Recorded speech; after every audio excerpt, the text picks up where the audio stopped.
आई भैया धनारा पंचायत के सभी सम्मानित जनता से हम सिंगर सूरज वर्मा हाथ जोड़ के गुहार लगाओ तनी मुखिया पद के प्रत्याशी श्रीमान लव कुमार उर्फ मनु तिवारी जी खड़ा बानी तो आप लोग भारी बहुमत से विजयी बनाई।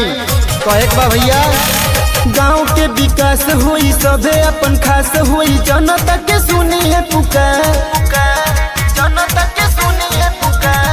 ए भैया गाँव के विकास हुई सभे अपन खास हुई जनता के सुनी है पुकार।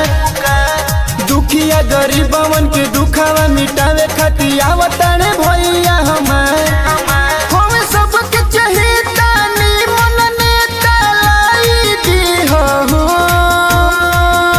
विजयी के परचम लहराई दी हो।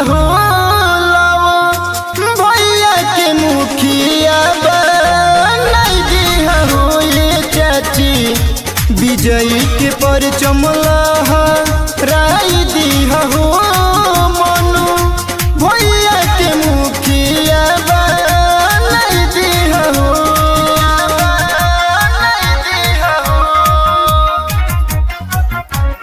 लव कुमार जिंदाबाद जिंदाबाद जिंदाबाद धनारा की जनता जिंदाबाद जिंदाबाद जिंदाबाद। आपका नेता जैसा हो लव कुमार जैसा हो। मनु तिवारी जिंदाबाद जिंदाबाद जिंदाबाद।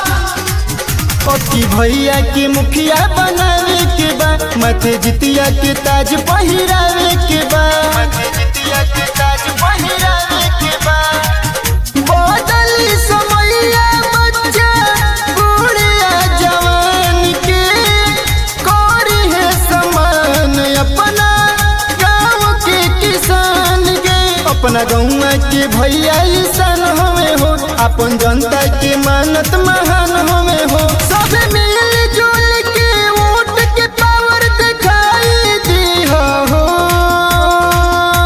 विजयी के परचम लहराई दी हो। लव भैया के मुखिया बनाई दी हो ये चाचा। बेलाड़ी से मनु के जीताई दी हो। भैया धनहरा से मुखिया बनाई दी हो। लव कुमार जिंदाबाद जिंदाबाद जिंदाबाद धनारा की जनता जिंदाबाद जिंदाबाद जिंदाबाद। आपका नेता जैसा हो लव कुमार जैसा हो। पूरा गौवा में बाटे तैयारी नु हो।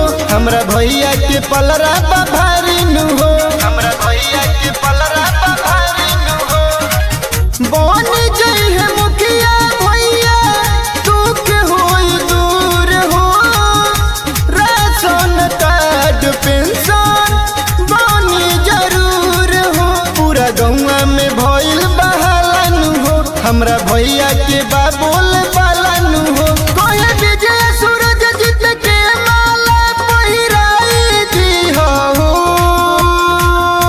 विजयी के परचम लहराई दी हो। लव भैया के मुखिया बनाई दी हो ये भैया। विजयी के परचम